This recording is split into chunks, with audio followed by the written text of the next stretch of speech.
São 3 minutos para a pergunta e 5 minutos para a resposta e 3 minutos para a réplica. E pode dividir, cadê? Os dois podem responder a mesma pergunta. Exatamente.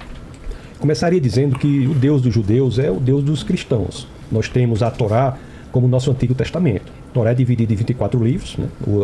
O Tanakh dividido em 24 livros. Nós temos a Torá, o Neviim, o Ketuvim, 5, 8 e 11 livros, que nós dividimos de forma mais específica em 39 livros do nosso Antigo Testamento.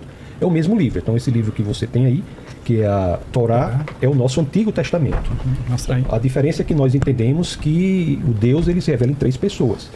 E há Pai, Filho e Espírito Santo. E há algo muito impressionante em relação à inclusão do Novo Testamento, porque para nós cristãos, os 39 livros do Antigo Testamento, que são o mesmo texto dos 24 livros da Torá, são continuados pelos livros do Novo Testamento. São os 27 livros do Novo Testamento. Então dão 66 livros. E aqui eu trago um elemento de uma beleza inigualável, na minha opinião, que é o livro de Isaías, que é um livro importantíssimo para o judaísmo. Se nós formos só para o livro de Isaías, nós vemos uma correlação muito impressionante entre o livro de Isaías e a Bíblia cristã. Isaías tem 66 livros. 66 capítulos que correspondem aos 66 livros da Bíblia. E é interessante que se nós formos para os 39 primeiros capítulos de Isaías, esses 39 primeiros capítulos de Isaías falam do julgamento de Israel. Quando nós entramos no capítulo subsequente ao 39º, que é o 40º, que equivale ao primeiro livro do Novo Testamento, nós temos lá uma correlação imediata com João Batista, ele dizendo uma correlação perfeita. E é interessante também que se nós pegarmos os 27 livros do Novo Testamento, correspondendo aos 27 últimos capítulos de Isaías, se nós dividirmos os 27 últimos capítulos de Isaías em 3 partes, César, 9 vezes 3, 27. Os primeiros 9 capítulos dos últimos 27 capítulos de Isaías falam da libertação de Israel de outros povos. Os últimos 9 capítulos dos últimos 27 capítulos de Isaías falam do futuro, do céu. E os 9 capítulos do centro falam exatamente da libertação do homem. E no meio desses 9 capítulos do centro nós temos Isaías 53, que é uma biografia de Jesus Cristo. Então, gostaria de começar trazendo à mesa essa beleza impressionante que há entre essa correspondência que nós temos só no livro de Isaías e na estrutura da Bíblia como um todo. Então, o Deus de Abraão, Isaac e Jacó é o Deus dos cristãos. É um Deus que se revela progressivamente, não só nos últimos capítulos de Isaías, mas também nos 27 livros do Novo Testamento, e essa revelação se dá de forma plena, perfeita e bela na pessoa de Jesus Cristo. Jesus é a revelação do Deus de Abraão, Isaac e Jacó. Então eu gostaria de saber como é que vocês conseguem entender essas correlações impressionantes sobre as quais nós nos debruçaremos no decorrer do podcast, mas trazendo só essa especificamente de Isaías, sem trazer a possibilidade de investigação que, de fato, o Antigo Testamento só pode ser entendido plenamente se nós olharmos pela lente interpretativa que é Jesus Cristo. Posso falar primeiro? Claro. Eu só pontuar aqui que o pessoal está muito agradecido pelas pessoas que a gente reuniu aqui, todo mundo elogiando pra caramba vocês, e que hoje vai ser tipo Marvel versus DC, estão falando aqui. Hoje é filme pra cinema. Hoje exatamente. É cinema. Então vamos lá, tá com vocês a palavra. Eu pedi pra falar antes que o Micha, fora que eu sou um ano mais velho que ele era uma classe abaixo, e eu... 2 minutos e meio pra cá.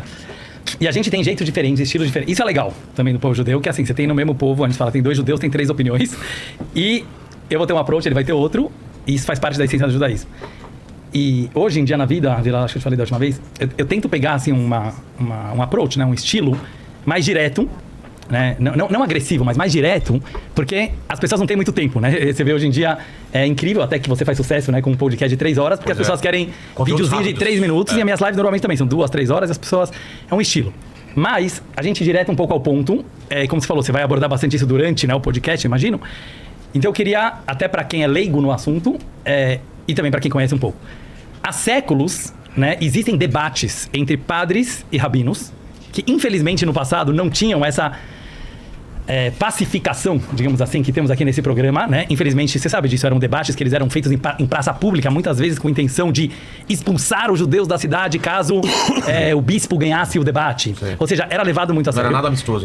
Não era nada amistoso, e era sempre baseado nesse profeta Isaías, que provavelmente por isso nosso querido amigo Tarso trouxe para nós, que é um livro da Bíblia, né, do Antigo Testamento, que ele realmente faz alusões que poderiam ser referidas a Jesus, que seria o Novo Testamento, certo? Então, como você trouxe isso assim de cara, né? Eu também queria assim responder assim de uma forma mais direta. Alguns pontos, tá? Em primeiro lugar, assim, tudo que você mencionou aqui são fatos impressionantes.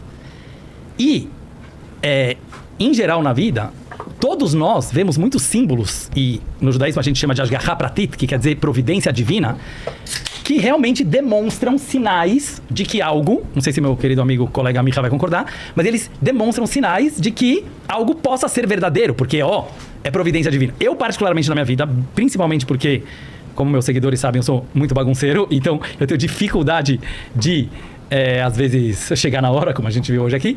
Então, eu vejo muito claro a providência divina na minha vida. Eu acho que cada ser humano que quiser ver pode perceber isso. Porém, na lei judaica, no judaísmo, na realidade intrínseca divina no judaísmo, nós nunca vamos poder pegar simbolismos como verdades absolutas. Acho isso aqui muito importante. Ou seja, independente do fato do senhor ter mencionado aqui ser muito interessante, óbvio que isso não significa prova de alguma coisa, porque existem um monte de coisas. Se você vai pegar o Ilíadas, se você vai pegar o Harry Potter, desculpa a comparação, e você vai colocar no... Hoje em dia, vamos dar um exemplo moderno de inteligência artificial. Você vai colocar no ChatGPT, me coloca semelhanças entre os volumes do Harry Potter e os 5 volumes da Bíblia, ele vai te achar 250. Certo? Cite duas semelhanças. Não precisa. Não precisa de mim. Você vê depois da... É minha vez. Não, é muito fácil. Você faz depois daqui, e você faz sozinho esse exercício, e todo mundo que está nos ouvindo também, e você faz esse exercício sobre qualquer livro do mundo, e você vai achar, e provavelmente como falar, o ChatGPT é muito mais inteligente que todos nós, pelo menos eu acho, nesse sentido, ele vai conseguir te fazer associações, 250 associações. É óbvio que eu estou chutando um número. Mas eu não estou dizendo isso, Tarso, para diminuir o ponto que você trouxe, mas para dizer que é muito vago, que é muito supérfluo nós basearmos uma fé, uma religião, em números. Por exemplo, parecido com esses números que o Tarso trouxe, a gente tem no judaísmo, nos livros judaicos, milhares de rabinos que sempre trazem semelhanças entre situações e outras situações. O que eu estou querendo dizer com isso não é, de forma alguma, desrespeitar ou negar essa... já está no horário? Falta 30 segundos. Tá? Para o meu horário, né? Para o meu minuto. Tá bom. Eu vou deixar o Micha falar também. Mas assim, o que eu acho que é importante para o nosso assunto aqui hoje? Não ficar nessa mesma visão antiga de pessoas que subiam no palco, que todo o objetivo delas ao trazer o profeta Isaías era eliminar um povo, que foi a história do cristianismo durante 2000 anos fazendo cruzadas e inquisição, destruindo qualquer pessoa que não acreditasse na fé cristã, exatamente igual os terroristas muçulmanos fazem hoje em dia, tão criticados pelo cristianismo, e sim a gente trazer uma visão pacífica, uma visão bonita, como você falou, de como a gente pode encontrar as semelhanças entre as religiões.